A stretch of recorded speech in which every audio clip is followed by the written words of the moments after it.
In the summer of 1757, along the banks of the Potomac River, there lay a small settlement called New Alexandria, wrapped in a veil of silence. The land here was soaked in blood for the sake of wealth, and every field hid eyes wet with sweat, secretly watching for hope. Solomon Reed, a young but determined slave, and his companions spent their days digging the soil and their nights searching for light among the stars with empty hearts. Yet power was always in the hands of a few. King Edward Montgomery III and his loyal enforcers constantly watched over the slaves. Years passed, and the winds of revolution spread from north to south. Dreams of freedom began to beat in sync. Solomon's son, Harun Reed, began to chart secret paths, daring to dream of breaking the chains. Every step carried danger, the barking of dogs, the thunder of hooves, the cold weight of weapons. Yet within their hearts burned a light, a hope, a spark of humanity that survived even in chains. By 1856, the atmosphere at Ravenhall had changed. Slaves, masters, north and south, all were trapped in a struggle. One night, as the distant sound of horses echoed, Harun made a decision with his sister Zainab and a few brave companions. They were to escape, to head toward freedom, across the river, seeking refuge in the north. But it was more than running, it was a cry against oppression, a triumph of human will over power, and in every breath, a hidden question lingered: could man write his own destiny? This story is not just about escape or war, but about the struggle, hope, and dreams of a generation trying to break free from chains. Every step was a risk, every moment a test, but every heart held a glimmer of light. Time listened, the wind felt it, and history itself became witness. The land of Ravenhall, soaked in blood and sweat, kept the story of humanity alive. It was the moment when the slaves began walking north, leaving their chains behind, and a new era of freedom, equality, and courage dawned. Yet the question remained: would power, which had shadowed hearts for generations, finally end? Or would each generation have to fight anew for its dream? The summer of 1757 was sweltering. Along the Potomac River lay a small settlement called New Alexandria, among the earliest colonial towns in America. Far away, the brick buildings of Jamestown and Williamsburg were still being built. Around this time, a powerful European figure, King Edward Montgomery III, secretly crossed the Atlantic to the New World. His purpose was not just trade, but an experiment of power, authority under the crown, hidden from the eyes of the people. Edward Montgomery purchased a vast estate near Charlestown, naming it Ravenhall.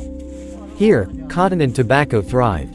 In these fields worked a young slave named Solomon Reed, brought from West Africa, barely 16. His eyes held a strange light, quiet, yet filled with questions. One evening, as the sun reddened toward the Hudson River, Solomon quietly asked his elder companion, Jacob, "Could this land ever be ours?" Jacob, driving his hoe into the earth, replied, "The land belongs to all, son. But power rests with only a few." By 1763, after the French and Indian War, British influence grew. New policies were enforced in Philadelphia and Boston. Taxes rose, laws tightened. Montgomery saw opportunity and expanded his estate further. Lanterns burned in the manor while slaves sweated in the fields. Solomon had grown. At night, he secretly learned to read, guided by Ezekiel Brooks, a free black man who taught him letters through the pages of the Bible. By 1775, the shots at Lexington and Concord ignited the spark of rebellion. Talk of freedom spread through the colonies. Solomon whispered, "If they want freedom, why shouldn't we, the slaves, want it?" 2. Ezekiel drew a deep breath. Revolutions aren't for everyone, but they open the door. In 1776, the Declaration of Independence was issued in Philadelphia, yet at Ravenhall, chains remained. King Montgomery pledged loyalty to the crown and told his inner circle, "This rebellion won't last. Power always resides with the crown." Yet the war dragged on. By 1781, the siege of Yorktown changed the tide. Montgomery's wealth began to shrink, but his pride endured. Solomon secretly carried messages during the conflict, hoping that the winds of freedom might reach even him. By the 1790s, a new nation emerged. New York became a temporary capital, followed by the foundation of Washington City. Yet in the South, slavery persisted. Montgomery began calling himself the Lord of the Southern Crows, as if he were the king of the New World. His son, Richard Montgomery IV, traveled from Charleston to Savannah for education, dreaming of strengthening his father's power. In 1808, the importation of slaves was banned, yet the domestic trade continued. Solomon had become a father. His daughter, Aisha Reed, was to be sold in the markets of New Orleans. One night, looking at the sky, he whispered, "Oh God, will our story ever change?" Thunder answered from afar, as if the reply was still pending. By 1820, the Missouri Compromise drew a line between North and South. Raven Hall had become a symbol of wealth and oppression. Yet Solomon's son, Harun Reed, learned of secret paths to freedom, of the Underground Railroad leading toward Ohio and Pennsylvania. In 1831, news of the Southampton uprising arrived. Fear spread in the Montgomery family. Richard said, "Father, we must suppress the slaves with force." The old Montgomery remained silent, a first sign of worry in his eyes. During the 1840s, the annexation of Texas and the Mexican-American War expanded the nation. New lands, old questions, slavery or freedom. The gates of Raven Hall were heavily guarded. Harun remembered the disappearance of his sister Aisha, saying, "Our story is not over yet." The Compromise of 1850 brought temporary peace, but the Kansas-Nebraska Act of 1854 reignited the flame. Bloodshed followed. The Montgomery family faced internal conflicts. Richard's son, Edgar Montgomery V, was influenced by Northern ideas. By 1856, blood was spilled in the fields of Kansas. The atmosphere at Raven Hall was changing.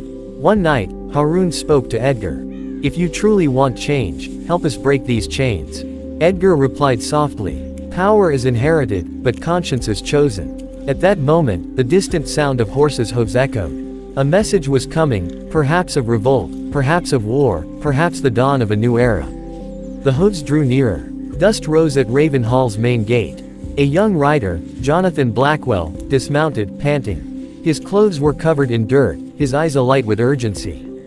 "Blood flows in Kansas, Lawrence has burned, people are taking up arms," he told the guards. Inside, Edgar Montgomery V stood before a large portrait of his grandfather. Edward Montgomery III was gone, yet his eyes seemed to command even from the wall. Richard Montgomery IV sat on his chair, silver cane in hand. "This is all temporary noise," Richard said harshly.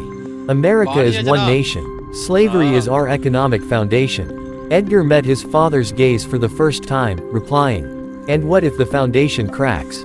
That night, in the slave quarters, Harun secretly gathered everyone. A dim lantern burned. His mother, Aisha Reed, who had somehow returned from New Orleans after many years, sat quietly, her face marked by time.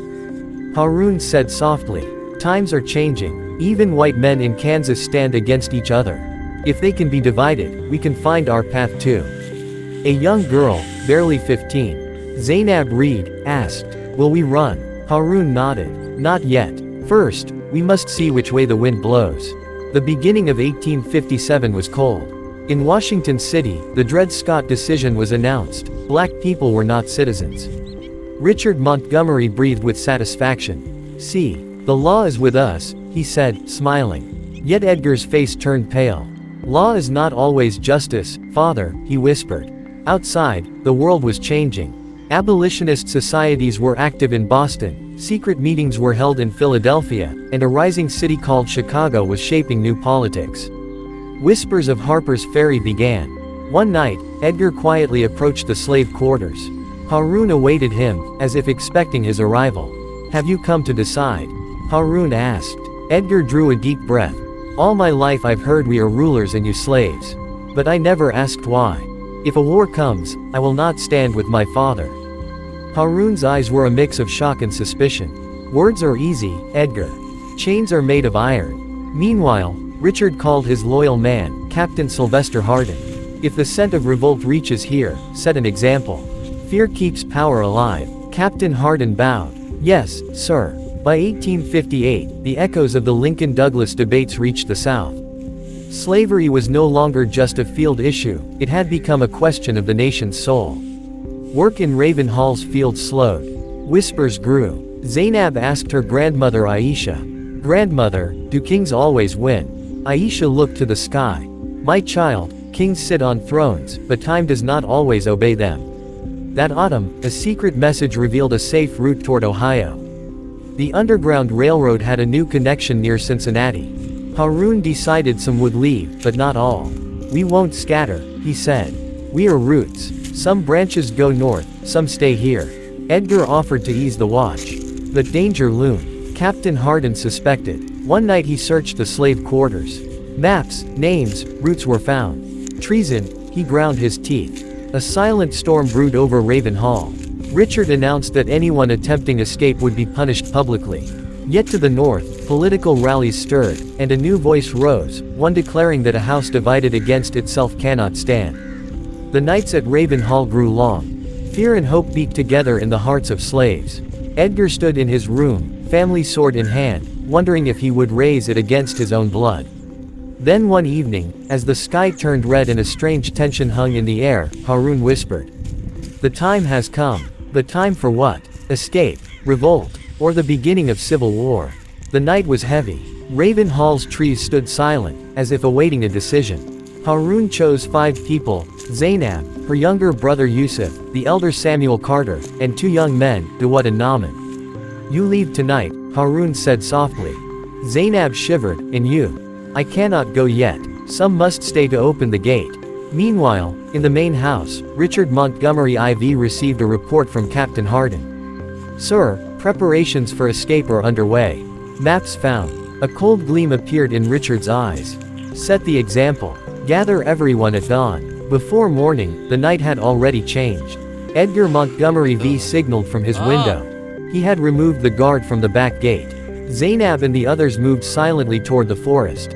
Passing between trees, Zainab looked back at Raven Hall one last time. No tears, only determination. Dogs barked in the distance. "They are awake," whispered Samuel. The hoofs thundered. Captain Hardin pursued with his men. The forest chase began. Dawud slipped, but Naaman lifted him. Zainab held Yusuf tightly. Meanwhile, dawn spread across Raven Hall's courtyard. Slaves were gathered. Richard proclaimed, "Anyone attempting escape will be made an example." Haroun stood silently, eyes fixed on Richard. "And those who seek justice?" he asked softly. Richard flinched. "You speak too much, Haroun." At that moment, Edgar stepped forward. "Father, times are changing. You cannot stop it." Richard's face flushed. "Stand against your own blood." Edgar replied, "I stand against oppression." The forest pursuit intensified. Captain Hardin spurred his horse. A gunshot rang. A scream echoed between the trees. Samuel fell. Zainab tried to stop, but Haroun's voice rang in her mind, "Do not look back." They ran until they reached the riverbank. The Ohio border lay beyond, toward freedom. But where was the boat? A figure emerged from the darkness, coat long, hat on head. "You are late," he said softly. "Who are you?" Zainab asked. "Name is not important, the path is. Get aboard quickly." The boat slid into the water. The sound of hooves drew closer. Back at Raven Hall, chaos had erupted. Restless slaves left work. Captain Hardin returned, alone. They crossed. He ground his teeth. Richard Montgomery clenched his fist. "So the revolt is open."